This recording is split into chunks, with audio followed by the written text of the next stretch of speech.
Dès qu'on avait lancé l'état de siège, nous avions dit que ça ne va pas apporter la solution.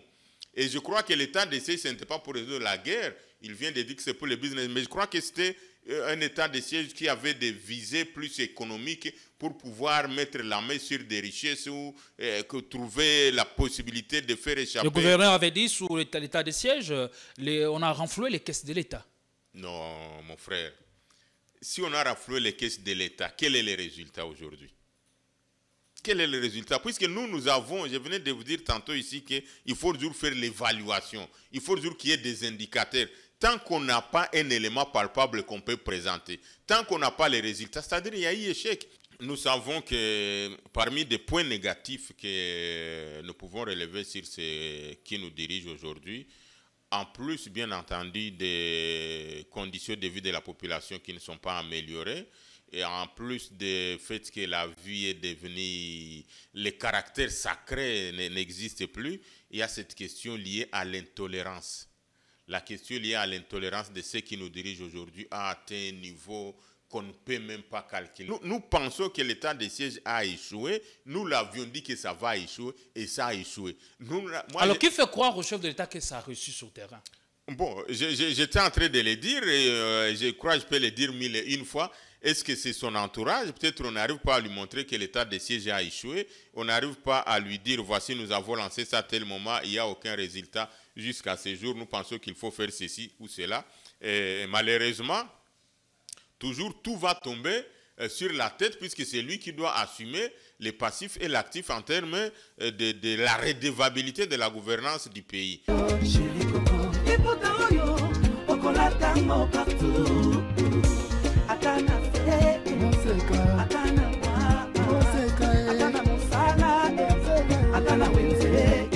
À 3,5, 4,5 ou 5,5 $, le wax de Maman Moseka vous rend inoubliable.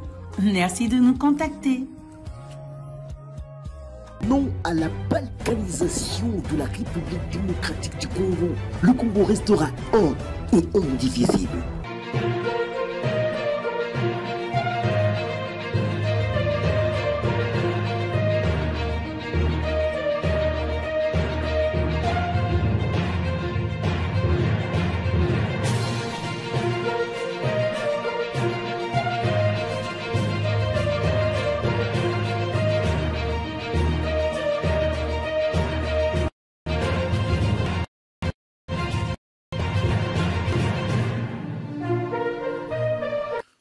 Politiquement, RDC est au cœur de l'actu et des enjeux sociopolitiques en République démocratique du Congo. Pour cela, nous sommes à l'affût de l'actu et des acteurs qui la font vivre pour faire triompher la démocratie et la loi du changement. Merci de votre confiance à ces programmes qui s'imposent de plus en plus et merci de votre hospitalité. Encore en ce lundi 23 septembre, nous sommes là pour vous servir et vous donner les meilleurs de l'info, car nous considérons que Politicon est l'un des meilleurs canaux d'info. Pour aujourd'hui, on a fait venir pour vous M. Dieudonné Mouchagaloussa, dit coordonnateur du panel des experts de la société civile. En même temps, il est porte-parole du consortium des ONG des droits de l'homme en RDC. C'est un honneur de vous recevoir. C'est une première sur ce plateau, mais ce ne sera pas la dernière. Merci d'être venu. Merci beaucoup, Gédo. Je suis très ravi et merci d'avoir pensé à moi pour m'inviter à ce plateau magnifique que j'apprécie, que je découvre pour la toute première fois. Effectivement, comme vous venez de le dire, ça ne sera pas la dernière. Vous êtes au mieux de votre forme? Oui, oui, non, ça va. Nous sommes, on doit être en forme le lundi. Bon début de semaine à tout le monde, à moi-même et à vous-même. Et on peut souhaiter une agréable journée aussi. Ça va. Et comment la société civile?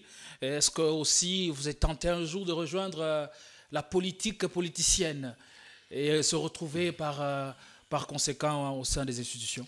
Bon, la politique politicienne, je ne pense pas, mais l'avenir seul peut en décider parce que les droits constitutionnels donnent à chaque Congolais de pouvoir bénéficier de tout ce qu'il faut. Donc, les jours où je déciderai d'y aller, je pèserai bien les mots, mais lorsque je vois ce qui se passe dans la classe politique actuelle, c'est difficile pour des gens qui tiennent à leur neutralité, s'il faut parler de neutralité, ou à leur indépendance d'esprit surtout, de pouvoir rejoindre la classe politique, parce que dès que vous y êtes, vous êtes obligé soit de chanter Alléluia pour quelqu'un, même s'il fait du mal, vous êtes obligé, si vous parlez, donc il faut vraiment décider de bien y aller. Est-ce que vous ne vivez pas aussi ces pesanteurs au sein de votre société civile? Parce qu'aujourd'hui, la société civile est caricaturée. On retrouve la société civile des gauches et des droites. Non, je ne pense pas qu'il y a... C'est une perception. La société civile reste une dans l'esprit par rapport à sa mission, par rapport à son essence, évidemment. Il est clair que lorsque la société civile donne une position, ou lorsque la société civile travaille pour un objectif et pour un projet quelconque, si la position qui a été donnée par la société civile ne rencontre pas l'idéologie d'une classe politique de gauche, facilement, on vous accuse de droite. D'ailleurs, je crois que dans notre pays, nous n'avons pas de gauche et de droite, parce que c'est finalement du méli-mélo. Parce que vous les trouvez aujourd'hui gauche, demain droite, vous les trouvez les uns qui ont les mêmes idéologies et qui se retrouvent demain dans... Donc, vous retrouvez les partis politiques qui ont une même idéologie, mais qui sont opposés, l'un dans l'opposition, l'autre dans la majorité. Et donc, ça veut dire que quand on prend la position pour le camp précis des tableaux politiques de la RDC, si vous prenez une position qui n'est pas pour l'union sacrée, facilement, l'union sacrée va dire que vous êtes en train de dérouler pour l'opposition. Et dès que vous prenez une position qui n'est pas en odeur de sainteté avec l'opposition, l'opposition va vous accuser directement de dérouler pour la majorité. Alors que vous ne roulez pour personne, alors vous roulez que vous pour ne le roulez peuple. pour personne, pour le peuple et pour des convictions et pour les biens et pour la mission qui est la nôtre. Donc la question des droits de l'homme, la question de la démocratie, la question de la bonne gouvernance, la question électorale, la question... Et puis comme vous le savez, la société civile a 10 composantes. Vous avez des corporations, les médecins, les avocats, vous avez les philanthropes, vous avez les ONG de développement, vous avez les caritatives, vous avez les confessions religieuses, vous avez les mondes féminins, vous avez les mondes de la jeunesse, et vous avez les ONG des droits de l'homme, et donc voilà, il y en a du composant. Mais parlant de vous, c'est que le problème est que aujourd'hui vous êtes hostile à toutes les initiatives du gouvernement. Vous êtes hostile au pouvoir en place. Qu'est-ce qui ne va pas? Est-ce parce que ce pouvoir ne fait pas autant comme il a promis quand il était, ou comme les ténors de ces régimes, comme ils l'ont promis quand ils étaient à l'opposition, ou c'est parce que les idéaux pour lesquels, ou le combat pour lequel vous luttez n'est pas matérialisé par ceux qui sont au pouvoir aujourd'hui? Je crois que la réponse est dans votre question. Les idéaux pour lesquels, ou les combats qu'on a en train de mener, ou l'espoir que le parti IDPS ou l'opposition avait incarné pour tout un peuple s'est envolé. Et là, je dois préciser 2 éléments avant d'en parler. Le premier élément, c'est qu'on n'a jamais été hostile à un régime. Nous ne sommes pas des anti-régimes, nous sommes des contrepoids de tout pouvoir. Aujourd'hui, c'est le président... La société civile joue le contrepoids du pouvoir? Bien sûr, parce qu'on doit être du côté des faibles. On doit être, dans pareilles circonstances, c'est la population qui est du côté des faibles et nous ne devons compatir qu'avec eux. Donc ça, c'est un premier élément. Deuxième élément, la société civile tire son essence de l'opposition. Et donc, généralement, la société civile est proche de l'opposition, mais elle n'est pas dans l'opposition et elle ne peut pas faire l'opposition. Donc, puisque généralement, ou pas généralement, le principe, c'est que les combats que mène la société civile peut rejoindre les combats de l'opposition sur un seul aspect, dans l'amélioration des conditions de vie de la population, et pour dire à ceux qui nous gouvernent, voici, vous aviez promis de faire telle chose, voici ce que la population attend de vous, voici votre rôle, voici votre mandat, mais nous constatons que ça n'arrive pas à être réalisé. Donc les 2 éléments là, je voulais les préciser. Donc du côté des faibles, raison pour laquelle vous voyez toujours quand il y a des hommes qui sont arrêtés, qui sont en détention, qui sont torturés, si c'est là, la société civile monte au créneau dans sa composante ONG des droits de l'homme. Deuxième chose, on tire l'essence du côté du combat de l'opposition. Ça, c'est 2 éléments que je voulais préciser. Maintenant, parlant de ceux qui nous dirigent actuellement, effectivement, nous l'avons toujours dit que, personnellement, je vous fais une révélation. Lorsqu'on a organisé les élections de 2018, il y avait eu des contestations, vous vous rappelez, on ne voulait pas que son Excellence Félix Antoine Tshisekedi Tshilombo prête serment. Il y a même l'Union africaine qui était contre, il y a ceux qui voulaient qu'on puisse... Nous étions les premiers, nous, le panel des experts de la société civile, à pouvoir dire qu'on laisse des questions internes qui concernent la RDC, surtout la question qui touche à sa souveraineté et à son indépendance. Nous réagirons nous-mêmes, pas venir avec des missions qui viennent de l'extérieur pour ça. Nous avions assumé parce qu'effectivement, nous avions eu de l'espoir qu'avec les présidents de la République actuelle, parce qu'il n'est pas quand même n'importe quel président, il est, comme on dit toujours, congolais de père et de mère, bien. Deuxième chose quand même... En plus, il vient de l'aile dure de l'opposition. Non seulement de l'aile dure de l'opposition, mais il est le fils biologique d'Étienne Tshisekedi Wamolumba. Et nous savons... Et cela a suscité tant d'espoir chez les Congolais. Non, tant d'espoir sur tous les aspects, évidemment, tout en sachant que l'homme peut avoir des limites et des faiblesses inhérentes à la vie humaine. Mais l'espoir quand même, c'est la question des droits de l'homme. C'est la question de l'état des droits. Ces deux éléments-là... Est-ce que ce n'est pas ça qui fait que la compréhension ne soit pas la même dans ce qui concerne la gouvernance aujourd'hui qui est imposée par le chef de l'État? Parce que les attentes étaient fortes. Vous vous attendiez à ce que, ou nous attendions à ce que le chef de l'État puisse remuer ciel et terre, mais sur terrain, ce n'est pas le cas. Sur terrain, le chose semble un peu battre de l'aile. Évidemment, on s'attendait à ça, mais comme je viens de le dire, on sait qu'il y a des limites liées à la nature humaine. Donc, on ne peut pas dire qu'il pouvait remplir tout à 100%. Ça, on doit être sincère, honnête et franc. On ne peut pas obtenir tout à 100%, mais il y a un minimum. Et le minimum, là, se résume dans tout ce qu'il avait donné comme promesse, dans tout ce qu'il avait pris comme engagement et dans la prestation des serments. Son Excellence Félix Antoine Tshisekedi Tshilombo, il parlait que quand il va prendre le pouvoir, la première des choses, je crois que ça c'était même, il avait même juré de ça, qu'il ferme tous les cachots, en air marché, là où on enferme déjà d'une manière illégale. Mais aujourd'hui, c'est extrêmement grave plus qu'avant son avènement au pouvoir. Est-ce que fallait-il croire à ce qu'il disait en 2018 parce qu'on était en pleine période électorale? De la même manière, il a dit, voilà, moindre escamouche, je vais déclarer la guerre au Rwanda. Il s'est dit, après, c'était des propos tenus pendant la période électorale. Non. Donc, on peut se dire que point n'est besoin de faire confiance à des propos tenus pendant cette période-là. Non, je ne pense pas, mon frère. Les grands esprits, les grands hommes, quand on arrive à un certain niveau, la parole, on est lié à sa parole. Ça, c'est une chose. Deuxième chose, si moi, comme citoyen simple, vous, comme journaliste, les collègues, les techniciens, tous les autres, quand vous donnez la parole, quand vous n'avez pas respecté, on vous qualifie de quoi? Je ne sais pas. À vous de trouver où les téléspectateurs peuvent trouver. Maintenant, a fortiori, on est chef de l'État. Lorsqu'on est président de la République, et je crois qu'il a la volonté, il donne des engagements, mais moi, j'ai toujours dit que c'est son entourage qui ne l'aide pas. Donc, son entourage, là, ce sont ses collaborateurs proches, que ce soit au niveau du cabinet, que ce soit au niveau politique, dans son parti politique. On devrait être en mesure de lui présenter un tableau de bord. Je ne sais pas si on le fait. Ce n'est pas parce que nous, au niveau de la société civile, nous avons toujours ce qu'on appelle les suivis pour évaluer. Et pour évaluer, il faut des indicateurs objectivement vérifiables. Les résultats, comment vous allez les tenir, comment vous allez évaluer si vous avez reçu. Vous avez une colonne, vous avez autant de colonnes et vous devez tout suivre dans ce qu'on appelle le cadre logique d'un projet. Alors, ça veut dire qu'on doit être en mesure de lui présenter chaque fois un tableau de bord pour dire, Excellence, Monsieur le Président de la République, à tel moment, dans telle circonstance, à tel lieu, tel jour, vous avez promis de faire ça, ça, ça, ça et ça. Et voici, nous, comment est-ce que nous avons réfléchi pour la matérialisation de ce que vous aviez décidé de faire. Alors, le président de la République, même Mobutu le disait, il n'est pas magicien. À lui seul ne peut rien. Et donc, les collaborateurs doivent lui amener tout ça.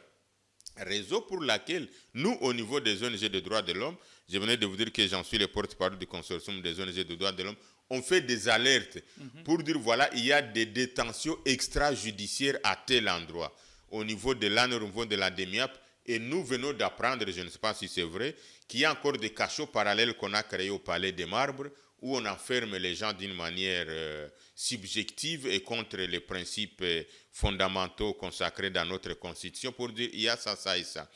Vous voyez, les gens, la Constitution parle qu'il faut les délais de détention au maximum 72 heures ou 48 heures, ça dépend au niveau de la police ou ailleurs.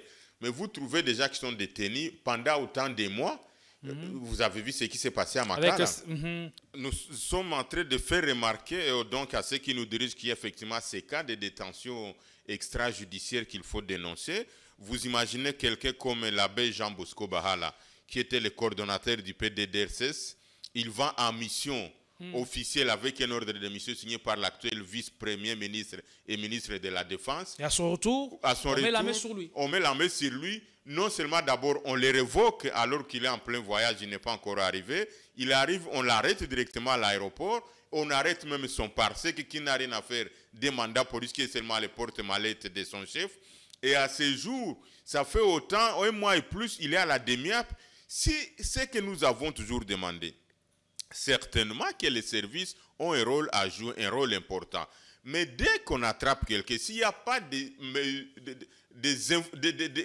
choses plus sérieuses qui des indices sérieux d'inculpation. Voilà, d'inculpation. Même si ça existerait, il faut les transférer devant son juge naturel. C'est ce que nous demandons au lieu de le faire torturer. Et nous venions de suivre cette affaire qu'il faut regretter de Jacques Ndala, ce qu'il avait subi à l'ANER en termes de viol, qui est un crime imprescriptible. Voilà les conséquences de détenir les gens dans des conditions qui ne sont pas appropriées. Et nous avons toujours demandé, dès que les services sont en train de faire leur travail, leurs investigations, et puis on n'arrête jamais quelqu'un pour l'inculper après. Donc il faut qu'il y ait, comme vous venez de le dire, dès qu'on a des preuves irréfutables sur tel soupçon ou tel soupçon, à ce moment, vous pouvez arrêter quelqu'un en respectant les normes. Dès que vous les détenez, vous les transférez devant son juge naturel. Une détention prolongée, que l'on décrit ça et là, mais pour quel fait exactement? Par exemple, pour le cas de Jean Bosco Bahala, de quoi on lui reproche? On l'a envoyé en mission officielle, donc, et puis malheureusement, ce qui est grave ou ce qui est injuste, ce qui est incompréhensible, c'est le fait que lui est parti en mission avec l'ordre de mission signé par les vice-premiers ministres et ministres de la Défense. Jean Bosco rentre, on les révoque. Et la hiérarchie n'a jamais été inquiétée. La hiérarchie n'a jamais été inquiétée. Le VPM Défense, il est là, il est très bien.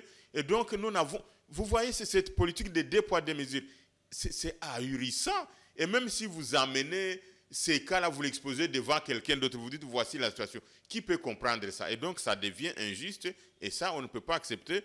Et je l'ai toujours dit, je l'avais dit au début de cette émission, ce n'est pas sous la présidence de son Excellence Félix-Antoine Tshisekedi Tshilombo qu'on devrait subir des violations graves, des violations massives, des violations systématiques des droits de l'homme dans notre pays. Donc ça devient...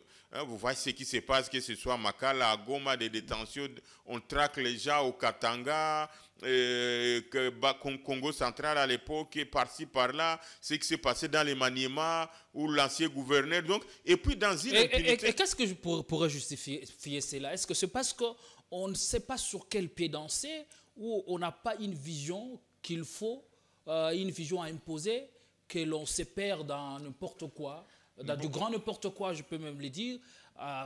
Est-ce que c'est cela? Non, je ne pense pas. Je crois quand même que le président a une vision. Puisque quand il a accepté d'accéder à la magistrature suprême, il sait ce qu'il devait ramener. Alors pourquoi on s'accroche au superflu au pays? Mais ce que j'ai toujours dit, peut-être c'est son entourage ou des gens qui sont impliqués dans la politique de pouvoir l'aider en termes de collaborateurs, en termes de partis politiques ou ceci, cela, ou les gens à qui il fait confiance, puisque si vous regardez même dans ce qui concerne la gouvernance du gouvernement sortant, avec ce qu'il y a eu comme détournement des deniers publics, où on apprend que le ministre sortant, Nicolas Kazadi, sur lui pèserait autant de soupçons sur des millions de dollars détournés. Le chef de l'État dit qu'il ne faut pas jeter sa réputation en pâture parce que c'est un père de famille. Il a pris défense pour l'ancien argentier national. Non, nous avons vu à l'époque que le président de la République lui-même, il est encore en fonction au mandat passé, des soupçons qui pesaient sur Kamer. Et qu'est-ce qu'on a fait? On a fait un procès public et Kamer, on a su la réalité, la vérité. Nous demandons la même chose et nous allons les faire. Rien ne nous empêchera de les demander au niveau... Parce que Kamer a été condamné sur base de la clameur publique. Et la clameur publique aussi a grondé ici pour le cas de Nicolas Kazadi. Pourquoi ne pas faire de même? Pour le cas de Nicolas Kazadi, c'est encore flagrant, c'est encore grave. Et nous sommes en train de militer pour ça. Nous allons initier des actions concrètes qu'on va faire pour qu'on puisse lever ces immunités au niveau de l'Assemblée nationale. Évidemment, comme vous venez de le dire, c'est un père de famille, c'est un Congolais. Et pour nous, de la société civile, ONG des droits de l'homme, la dignité humaine prime avant tout. On ne peut pas dire effectivement qu'il a volé tant que la culpabilité n'est pas encore établie. Raison pour laquelle la bonne manière, la voie royale ou la voie indiquée, il faut qu'on le mette à la disposition. Parce que la justice est là, est faite pour blanchir ou pour vous noircir. Voilà, exactement. Nous voulons qu'on puisse lever les immunités de Nicolas Kazadi, qu'il puisse être traduit en justice à ce moment, et que ça soit un procès public, qu'on nous dise que tous les millions de dollars qu'on acquise, qu'il a détournés ou qu'il a fait bénéficier à certaines personnes dans différentes entreprises, qu'on puisse avoir quand même la lumière, puisque c'est écœurant. Merci. De voir dans des hôpitaux des enfants qui meurent, où on manque un sachet de sang, où on manque les mamans qui sont... Alors qu'il y a des officiels qui détourneraient à eux-mêmes. Voilà, quand vous allez à l'intérieur, il y a des hôpitaux qui n'ont pas d'ambulance, alors que cet argent peut acheter autant d'ambulances pour chaque hôpital congolais. Et donc, il y a des endroits où il n'y a pas de pont. Il y a des écoles qui n'ont pas d'étole. Merci beaucoup. Et donc, merci pour cette entrée percutante. C'est important parce qu'on devait comprendre comment vous fonctionnez, le combat pour lequel vous êtes là, bien sûr. Allez, on va prendre le sujet d'actualité. L'actualité, c'est ce projet de changement de constitution qui est sur la table. Des personnalités ou même des ONG se prépareraient déjà à la campagne de sensibilisation. On va essayer de comprendre cela avec notre invité. Qu'en pense la société civile? Vous êtes mieux placé pour parler de ces questions. Est-ce qu'aujourd'hui, la population avec laquelle vous êtes tout le temps est emballée par ces projets de changement de constitution? Non, mon frère, je crois quand même qu'il faut être réaliste. On ne peut pas parler de changement de la constitution. Quel est le problème que la constitution actuelle pose? Quel est le problème des Congolais? Qu'est-ce que nous avons comme préoccupation dans la gouvernance actuelle? Et donc, je crois que... Moi, d'ailleurs, je ne crois pas. Je crois que c'est du bluff. On parle du contexte de belligérance dans lequel la Constitution a été rédigée, même les rédacteurs. Il y a eu moins de Congolais pour la rédaction de cette Constitution. C'est pour cela qu'on appelle de tout le vœu à une nouvelle Constitution. Non, s'il y a la refondation de l'État, si la RDC existe aujourd'hui, on parle d'un État de droit, même s'il y a des failles que nous sommes en train de reprocher. C'est grâce à cette Constitution-là qui a été... vous avez vu comment est-ce qu'on avait organisé les référendums pour qu'on y arrive. Et donc, mais avant le référendum, la Constitution n'a pas été...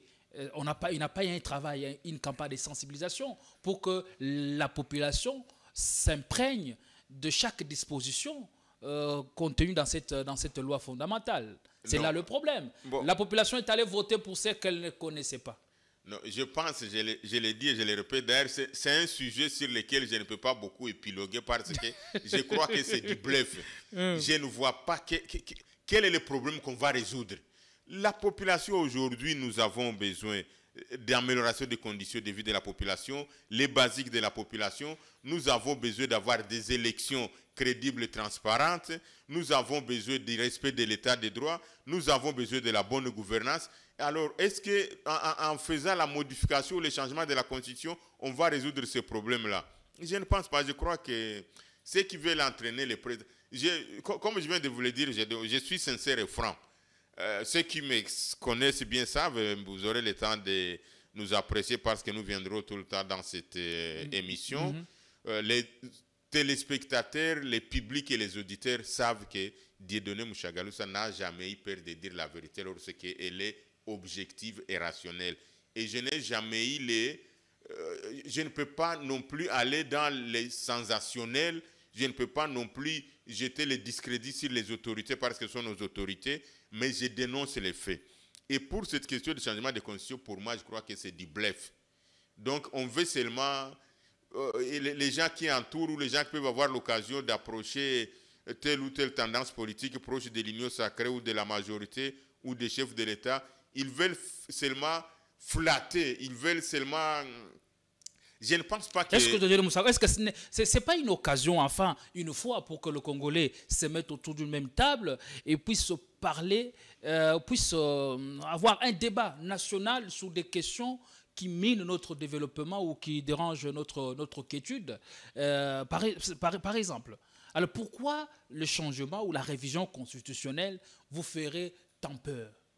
Non, c'est-à-dire, il y a des choses différentes qu'il faut dissocier là.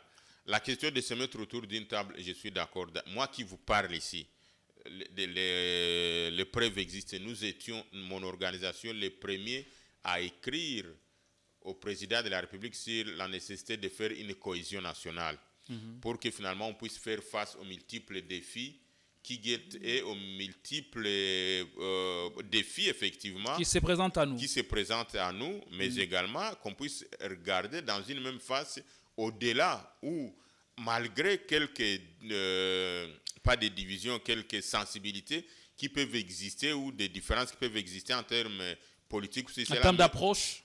En termes d'approche, mais il y a des questions fondamentales sur lesquelles nous tous, Congolais, de l'opposition, de la majorité de la société civile, nous pouvons converger. Et je donne un seul exemple, par exemple, la question liée à la guerre de l'Est de notre pays. Je ne vois pas s'il y a un Congolais qui ne veut pas que cette guerre se termine. Ça, c'est une question fondamentale. La question concerne aussi, par exemple, les élections et tout ça. Et donc, ça, c'est une chose. Et comme je viens de vous le dire, la bonne manière, c'est de pouvoir permettre aux gens de se retrouver ensemble, mais pas croire qu'en modifiant la Constitution, on va résoudre... Bon. Il y a une disposition, par exemple, qui fâche certains Congolais. Il y a tant d'acrobatie pour avoir, ou encore pour que le chef de l'État, enfin, déclare la guerre. Il faut réunir le Congrès, il faut passer par plusieurs paramètres. Et là, une fois, peut-être la Constitution, lorsqu'on se réunit, on pourra vider ou encore résorber cette question. Non, mon frère, qu'est-ce qui empêche qu'en modifiant la Constitution, la question est celle-là. Il faut toujours avoir la réponse au problème. Nous avons la guerre à l'Est. Ok, aujourd'hui on modifie la Constitution. Et la guerre s'arrête demain. Donc, comme je suis en train de le dire, je crois qu'il y a des gens qui veulent pousser le président de la République en erreur. Nous avons déjà beaucoup de problèmes. Nous venons de le dire que la gouvernance actuelle ne répond pas aux besoins de la population et ça ne permet pas au pays de se hisser dans les concerts des nations. Puisque nous sommes en train de faire un recul, que ce soit sur le plan démocratique, soit sur le plan des droits de l'homme, que ce soit sur le plan de tout ce qu'on peut parler du bien pour la population. Je venais de vous dire qu'il y a un recul et nous ne pensions pas que c'est sous le président Félix Antoine Tshisekedi Tshilombo que nous devrions vivre cela, le fils d'Étienne Tshisekedi Wamulumba. Et donc, ceux qui sont dans cette... je le répète, les termes vrais, en termes de dire qu'on cherche à modifier la Constitution, je crois que c'est du bluff. Donc vous donnez raison à ceux qui pensent que la Constitution du 18 février 2006 est la meilleure depuis 1960. Bien sûr, puisque jusqu'à ce jour, je venais de vous dire, pour modifier, pour faire le changement de la Constitution, il faut qu'il y ait un problème réel qu'on va résoudre en termes de la gouvernance, en termes du pays, en termes de la nation ou en termes d'autres éléments qu'on peut citer. Mais pour l'instant, au moment où nous sommes à l'ère d'aujourd'hui ou au moment où nous sommes sur ces plateaux, quels sont les problèmes des Congolais pour le moment? En termes d'amélioration des conditions de vie de la population, les basiques, la santé, les manger, le travail, les salaires et tout ce qui peut suivre pour que l'homme puisse être dans une posture d'être humain. Parce qu'apparemment, la banalisation de la vie mène de plus en plus en RDC est en train de prendre de l'ampleur. Qu'est-ce que nous avons comme priorité en termes de sécurité sur toute l'étendue du territoire national? Qu'est-ce que nous avons comme problème en termes des institutions ou en termes des élections ou tout autre? La modification de la Constitution, le changement va venir résoudre quel problème pour l'instant? Est-ce que Félix Tshisekedi serait en train d'être induit en erreur parce que lors de sa dernière interview, il avait opté pour la révision constitutionnelle, même si dans certains salons politiques on parle du changement de la Constitution? Non, je viens de vous dire, je crois, il faut éviter d'en faire même un problème. Moi, je crois que c'est un truc qu'il faut zapper pour moi. Puisque ça ne peut pas avoir et ça n'aura pas lieu. Zapper comment? Parce que la volonté est de plus en plus est ferme. Il y a une volonté ferme pour que l'on arrive à... Les problèmes du pays sont déjà nombreux. qu'on n'arrive pas à résoudre. Et donc, penser encore qu'on va aller au changement ou à la modification de la constitution, c'est créer notre problème. Et pour y arriver, il faut débourser beaucoup d'argent si on doit passer par voie référendaire. Et vous savez, quand on parle de débourser de l'argent, je viens de vous dire autant de détournements qu'on est en train de subir dans ces pays, contrairement au régime passé.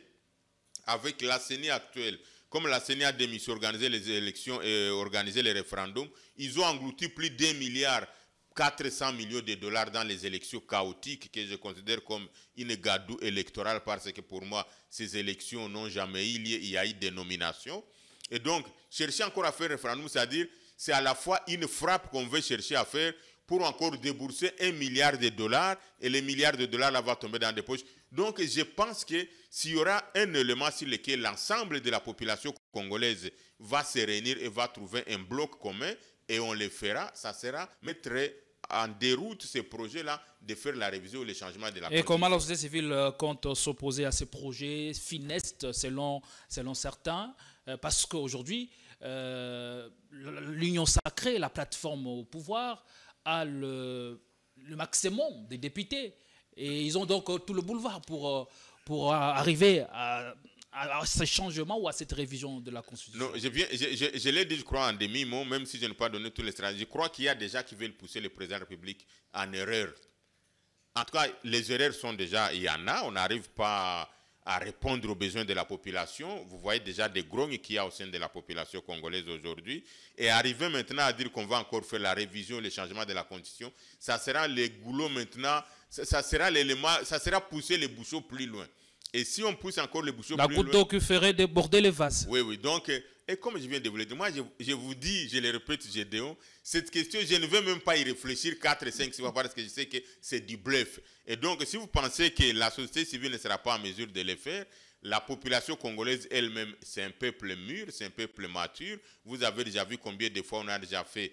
Il vous souviendra qu'à l'époque de Joseph Kabila, il y a les tentatives qu'on a voulu faire au palais du peuple à l'époque, et Kengo avait sauvé la situation. Il ne faut pas croire que ce n'est plus le même peuple. D'ailleurs, aujourd'hui, la maturité est devenue encore plus grande. Aujourd'hui, le goût de la démocratie est de plus en plus important par rapport à la fois passée. Et donc, si on pense d'abord le peuple affamé, mal payé, on vole son argent, on fait ce qu'on est en train de faire, et puis encore on veut le pousser encore plus loin, puisque je ne veux même pas parler des suspicions qui résideraient derrière le changement de la Constitution, où on pense que le président va modifier les mandats pour avoir un mandat de 7 ans et rester encore au pouvoir. Je vous dis clairement, je suis franc et sincère, je ne veux pas penser à ça. Merci beaucoup. Parce que je sais que cette Constitution, ça ne va pas arriver. Et donc, évidemment, les pouvoirs, ceux qui nous dirigent, ils ont beaucoup de moyens, de la répression et tout. S'ils veulent pousser la population à ce qu'ils veulent obtenir, ok, qu'ils osent mettre ces projets en main. Est-ce que l'appel au dialogue lancé par Martin Fayoulou viserait à répondre notamment à ces soucis de changement de la Constitution? Parce que déjà l'ancien ministre Adolphe Muzito est allé dans ce sens-là. Pour lui, s'il y aura dialogue, il faut qu'il y ait une nouvelle rédaction de la Constitution. Non, le dialogue ne va pas résoudre cette question. D'abord, je crois que je vais y répondre comme acteur de la société civile. Comme acteur de la société civile, pour nous, toute voie pacifique, tout geste, tout fait, toute parole qui peut nous amener à avoir une paix durable dans notre pays, nous devons épouser ça et nous devons soutenir. Et donc, en termes de dialogue, en termes de cohésion, en termes de trouver les moyens de restaurer l'intégrité territoriale, de recouvrer l'unité du pays, de terminer la guerre à l'est de notre pays, nous sommes d'accord qu'on puisse réfléchir sur toutes les voies. Mais comme je suis en train de vous le dire, je crois que je dois, apparemment, vous êtes, je ne veux pas dire partisan, ou vous aimez qu'il y ait changement de la Constitution.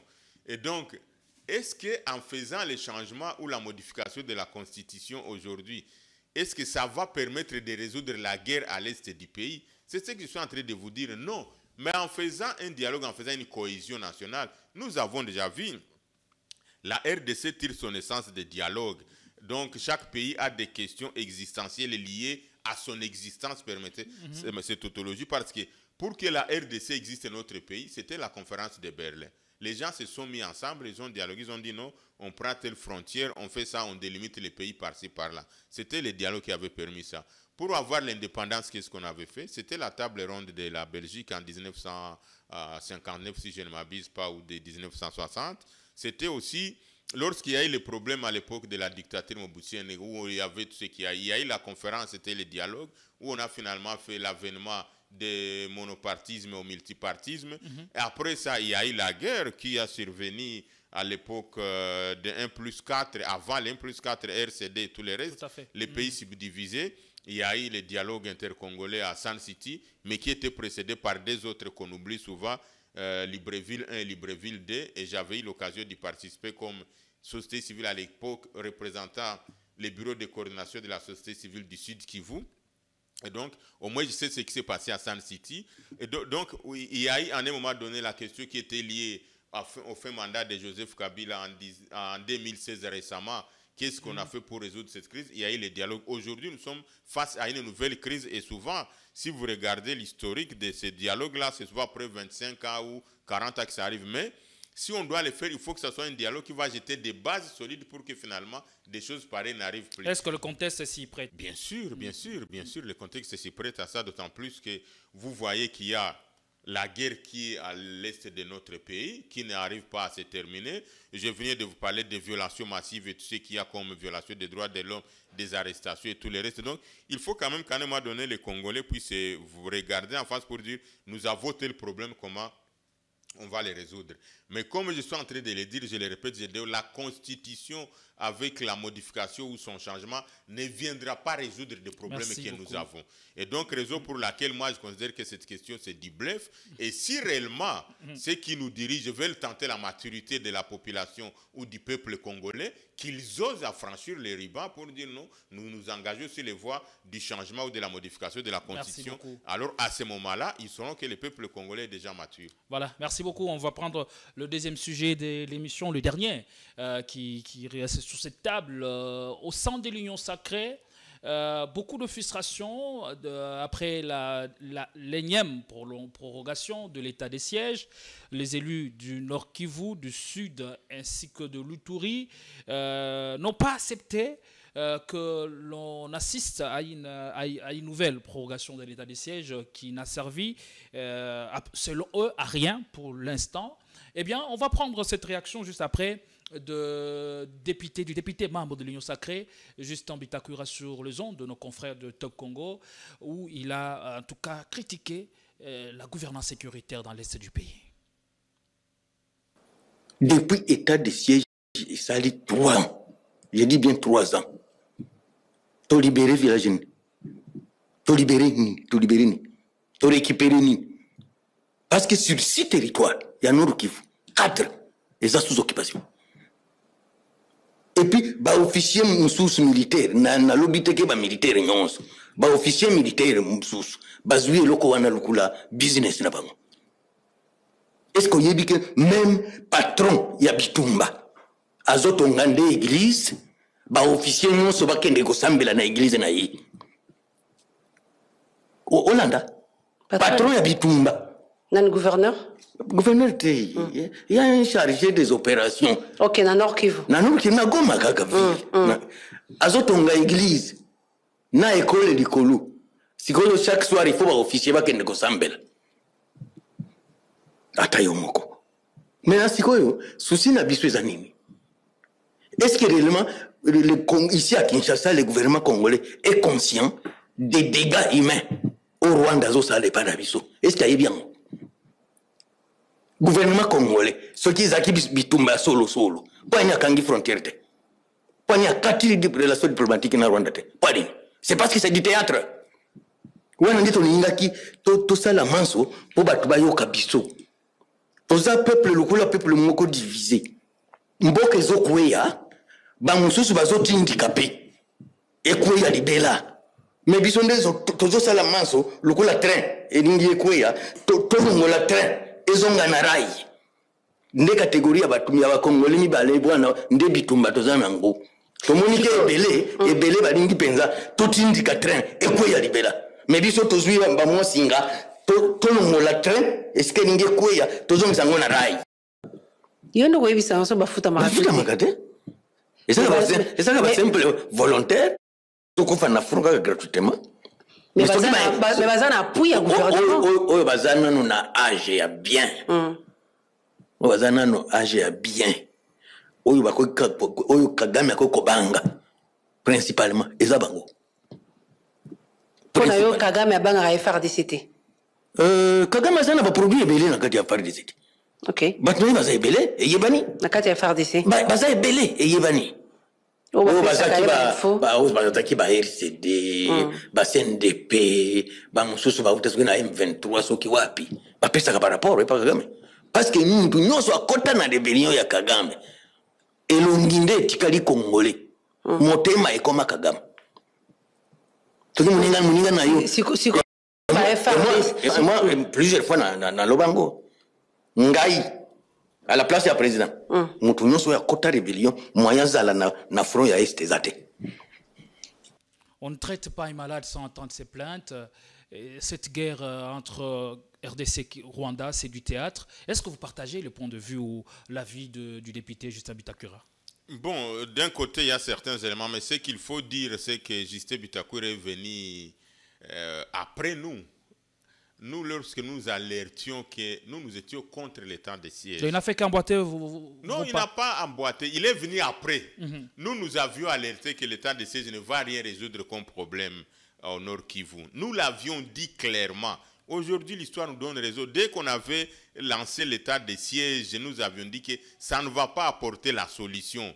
Et je crois que l'état de siège, ce n'était pas pour résoudre la guerre. Il vient de dire que c'est pour le business. Mais je crois que c'était un état de siège qui avait des visées plus économiques pour pouvoir mettre la main sur des richesses ou trouver la possibilité de faire échapper. Le gouverneur avait dit sous l'état de siège, on a renfloué les caisses de l'État. Non, mon frère. Si on a renfloué les caisses de l'État, quel est le résultat aujourd'hui? Quel est le résultat? Puisque nous avons, je venais de vous dire tantôt ici qu'il faut toujours faire l'évaluation. Il faut toujours qu'il y ait des indicateurs.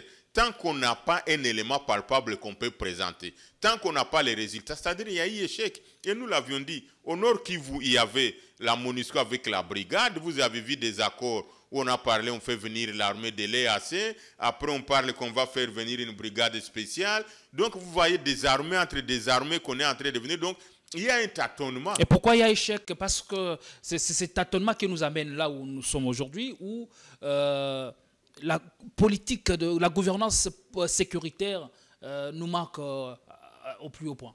Exactement, parce que je crois, d'une part, s'il y a la volonté, mais il n'y a pas la capacité de pouvoir le faire.